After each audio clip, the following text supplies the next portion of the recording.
जहाँ तक 50 MVA transformer का द्राबा रिसीविंग स्टेशन पर लगने की बात है, तो उसमें मैं आपको बता दूं कि वो ट्रांसफार्मर ऑलरेडी सुरनकोट तक तो पहुंचा हुआ है,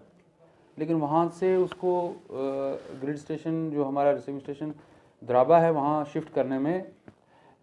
जो है 132 kV वालों को कुछ प्रॉब्लम आ रही हैं। तो वो अपनी उन प्रॉब्लम्स को सॉर्ट आउट करने में लगे हुए हैं। तो जो पहले उन्होंने एक मीटिंग डीसी साहब के साथ की थी, उसमें जो डेट उन्होंने बताई थी उसके मुताबिक जो था, हमने डीसी साहब ने भी वही बात यहाँ पर लोगों के साथ की थी, मीडिया के साथ की थी, और मैंने भी वही बात बताई थी। लेकिन उनके उस प्रोग्राम में थोड़ी सी चेंज आई, कुछ प्रैक्टिकल डिफ़िकल्टीज़ जो उनको आई उसको शिफ्ट करने में, तो उसमें कुछ उनको चेंजेस करनी पड़ी अपने प्रोग्राम में, और वो थोड़ा सा डिले हो गया।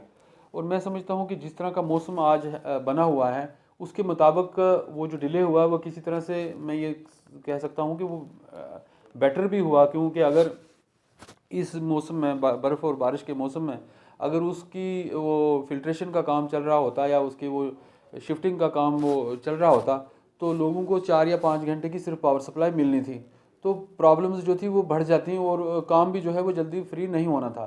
तो ये एक तरह से हम ये समझते हैं कि ब्लेसिंग इन डिस्गाइज ही हुआ, कि जो थोड़ा सा पोस्टपोन हुआ।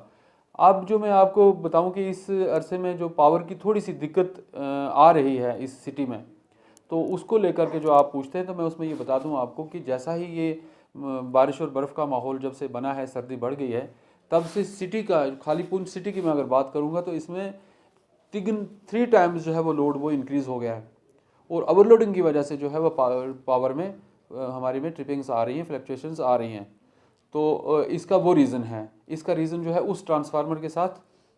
जोड़ के नहीं जो है वो देखा जाना चाहिए,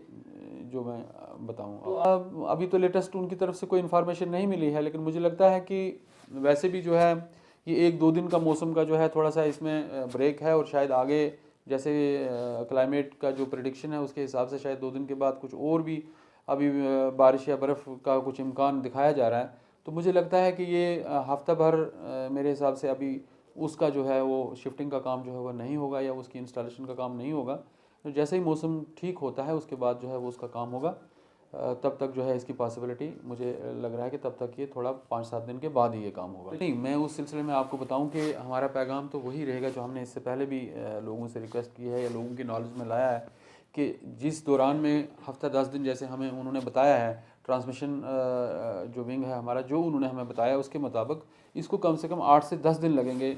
ट्रांसफार्मर को चेंज करने में। और उस 8 से 10 दिन के बीच में पावर सप्लाई जो हमारी अवेलेबिलिटी रहेगी डिस्ट्रिक्ट में वो 5 से 6 घंटे के बीच में रहेगी।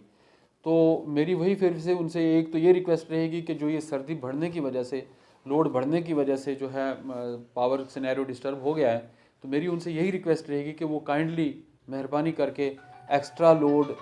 और अनऑथराइज्ड लोड ना यूज़ करें, क्योंकि इसकी वजह से स्टेबल पावर सप्लाई और स्मूथ पावर सप्लाई नहीं मिल पा रही है डिस्ट्रिक्ट को इस वक्त। पहले तो मेरी ये रिक्वेस्ट रहेगी उनसे कि वो सिर्फ ऑथराइज्ड लोड ही यूज़ करें, अनऑथराइज्ड लोड ना यूज़ करें। दूसरी जो है, जब जिस वक्त हम उसको इंस्टॉल करेंगे उसके बीच में जो मैं पहले ही उनको बता चुका हूँ आपके मीडिया के माध्यम से,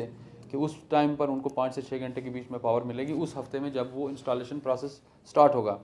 तो उसके बीच में भी उनका जो है वो कॉपरेशन उस टाइम पे चाहिए होगा,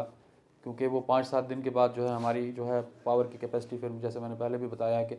आज की डेट में जो 50 MVA अवेलेबिलिटी है वो बढ़कर 70 MVA हो जाएगी, और इस तरह से जो बल्कि 80 MVA हो जाएगी।